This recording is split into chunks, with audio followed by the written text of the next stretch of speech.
Good evening, visitors. Welcome to the Australian War Memorial's Last Post ceremony. My name is Karis May, and joining us today from the Royal Australian Air Force is Corporal Rowan Davidson. We warmly welcome the family of Private Francis Gilbert Evans, whose story will be read shortly. We welcome the veterans who have served, those that are still serving, and the families that support them. We acknowledge the members of RSL and Services Clubs Association, RSL Victoria and RSL Queensland, who are watching the broadcast of this ceremony from around Australia. During this evening's ceremony, wreaths will be laid at the base of the pool of reflection by family and visitors. To commence this evening's ceremony, I invite you all stand and join in singing the national anthem.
The Australian War Memorial was the vision of Charles Bean, Australia's First World War official historian.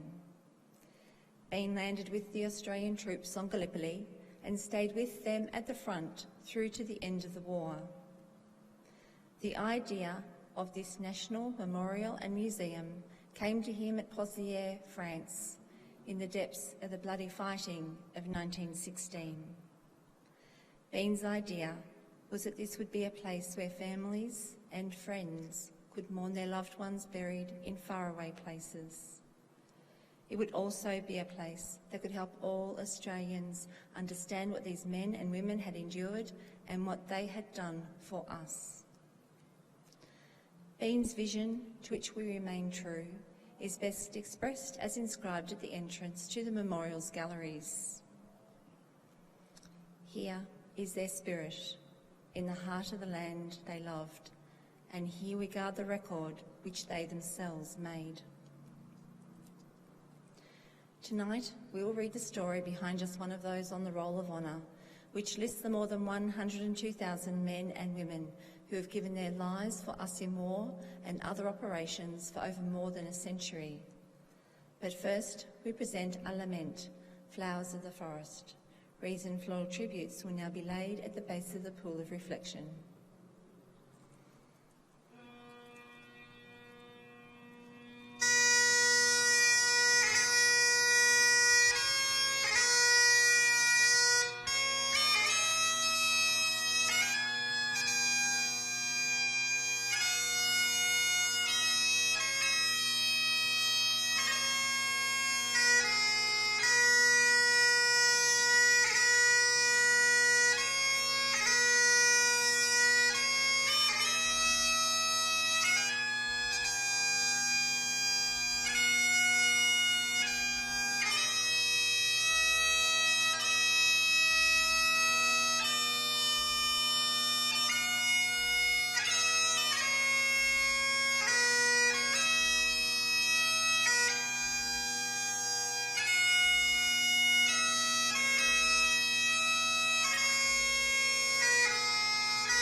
Today, we remember and pay tribute to Private Francis Gilbert Evans. Frank Evans was born to John and Jane Evans of Adelaide, South Australia, on the 14th of February 1894, and was the second youngest of 7 children. He attended the Gillis Street School and went on to become an electrician. Evans was also a keen member of the military cadets, both junior and senior, and rose to the rank of sergeant in the 3rd Battalion of the Commonwealth Military Cadet Corps. Evans enlisted in the Australian Imperial Force within weeks of the outbreak of war. He was posted to the 10th Battalion and underwent a period of training in Australia before being sent for overseas service. The first contingent was originally bound for Europe, but a change of plans saw them sent to Egypt in preparation to meet the threat which the Ottoman Turks posed to British interests in the Middle East and the Suez Canal. The deployment was to assist a British naval operation which aimed to force the Dardanelles Strait and capture the Turkish capital, Constantinople. In the early hours of the 25th of April 1915, the men of the 10th Battalion rode silently towards the Turkish shore at what would become known as Anzac Cove, a small cove on the Gallipoli Peninsula, only 600 metres long and within a kilometre of the front line. The war diary of the battalion records that no sound was heard except the splash of the oars. We thought that our landing was to be effected quite unopposed, but when our boats were within about 30 yards of the beach, a rifle was fired from the hill in front of us above the beach, right in front of where we were heading for. Almost immediately, heavy fire and machine gun fire was opened upon us. The prospect of landing under fire had not been anticipated, so the battalion was unprepared for such an undertaking. The men finished rowing to the shore and dashed for the heights above the beach. Some men of the 10th Battalion reached the farthest inland that day, but had to pull back due to a lack of support. Evans survived the frantic activity of the landing and the days after, including when on the 19th of May, the Turks launched a counter-offensive at Anzac in an effort to push the Australians and New Zealanders back into the sea. But towards the end of May, just weeks after arriving on the peninsula, he was severely wounded.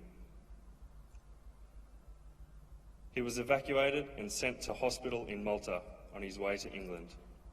He never made it, dying in Malta a week after his arrival.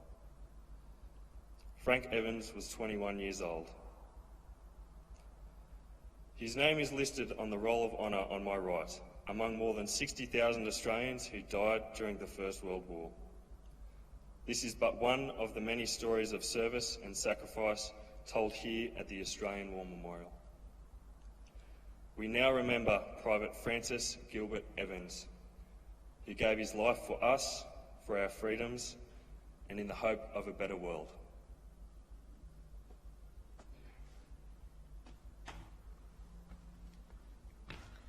Could you all please stand for the ode and last post?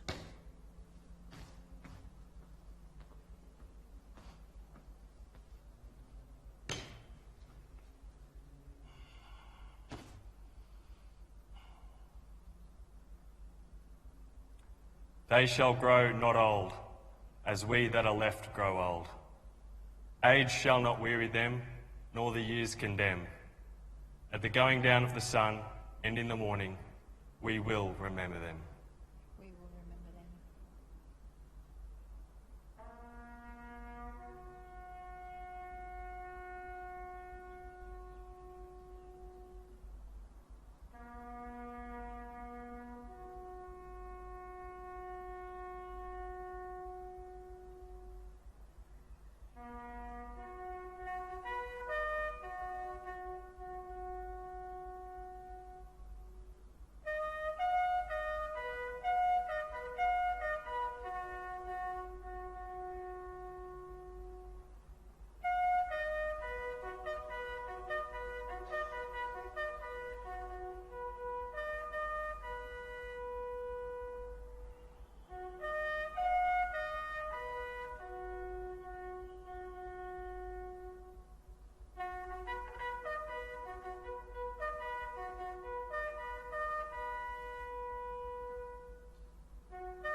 lest we forget. Lest we forget.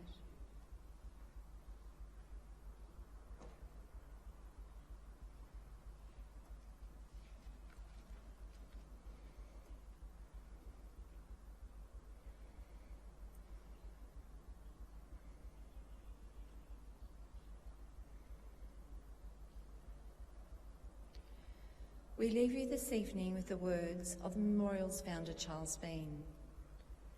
Many a man, lying out there at Pozières or in the low scrub at Gallipoli, with his poor, tired senses barely working through the fever of his brain, has thought in his last moments, well, it's over.